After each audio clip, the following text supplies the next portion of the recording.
भारत के सबसे प्रसिद्ध चोर। क्या भारत में सबसे प्रसिद्ध चोरों के बारे में जानना दिलचस्प तो नहीं है?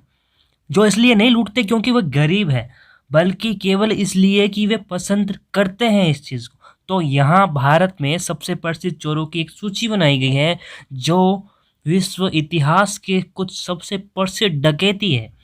आइए भारत में इन प्रसिद्ध चोरों के बारे में जानें, जो लूटते हैं लेकिन वो गरीब नहीं है, बल्कि केवल इसलिए कि वो इस चीज़ को पसंद करते हैं, उनका पैशन है। तो चलो यार शुरू कर ही देते हैं अब। तो हमने यहाँ दो चोरों को चुन लिया है जो भारत में नंबर 1 टॉपर्स हैं ऑफ द चोर, top thieves of India. Mithilesh Kumar Srivastava हमारे पास पहला नाम आया है, जिसे नटवर लाल के नाम से भी जाना जाता है।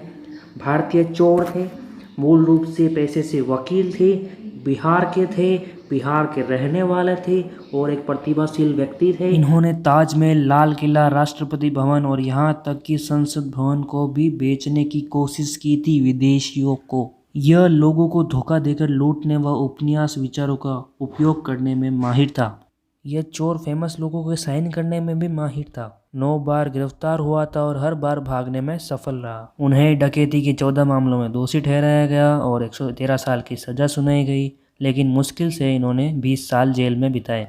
लास्ट टाइम 1996 में गिरफ्तार किया गया था और 84 साल का था। उस समय वह व्हील चेयर पर बैठा और नई दिल्ली की रेलवे स्टेशन पर अपने कैदियों को बाहर निकालने में कामयाब रहा। उनके मृत्यु की तारीख तो कंफर्म नहीं है, लेकिन उनके एक वकील ने दावा किया है कि उनकी मृत्यु 2009 में हुई थी। उनके भाई ने कहा कि रांची में उनका अंतिम संस्कार किया गया था। 2004 में आज तक द्वारा एक अपराध आधारित टेलीविजन कार्यक्रम प्रसारित किया गया था, जिसका नाम था जुर्म।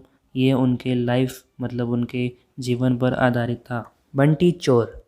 बंटी चोर के नाम से मशहूर देवेंद्र सिंह एक बेहद करिश्माई, निडर और आत्मविश्वास से लबरेज चोर है, जिनका जन्म नई दिल्ली में हुआ था। बंटी 9वीं कक्षा का छात्र है और उसे पहली बार 1993 में नई दिल्ली में गिरफ्तार किया गया था, जब वह किशोर था। हालांकि वह उस समय पुलिस से बचने में सफल रहा। बंटी ने कभी कोई संपत्ति नहीं खरीदी, कोई प्रॉपर्टी नहीं खरीदी। वह 5 स्टार होटलों में ठहरता था। बंटी ने देश भर में 500 से ज़्यादा डकैतियाँ की हैं। दिल्ली से लेकर बेंगलोर, चेन्नई, मुंबई और चंडीगढ़ तक उसने लगभग सभी बड़े शहरों में लोगों को लूटा है। और वह कभी छोटी मोटी चीज़ें नहीं चुराता था, बड़ी बड़ी लग्जरी गाड़ियाँ वगैरह, BMW, मर्सिडीज़ गाड़ियों में ये, और म्यूज़िक सिस्टम्स, टीवीज़ और कुत्ते भी चुराया करता था। और फिर पुलिस से बचने में हमेशा कामयाब रहा। बंटी ने अपनी डेयरिंग डकैतियों को खींचने में जो एक चीज़ की मदद की, वह कुत्तों को संभालने की उनकी कला थी। उन्हें एक बाध्यकारी महिला सलाहकार के रूप में भी जाना जाता था।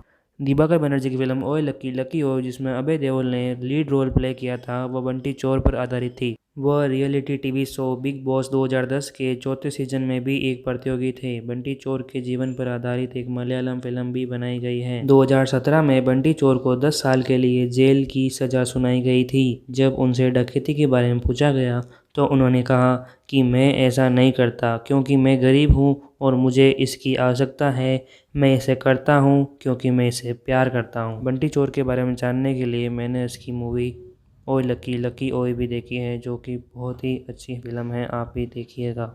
आज के लिए बस इतना ही, चलते हैं, अपना ध्यान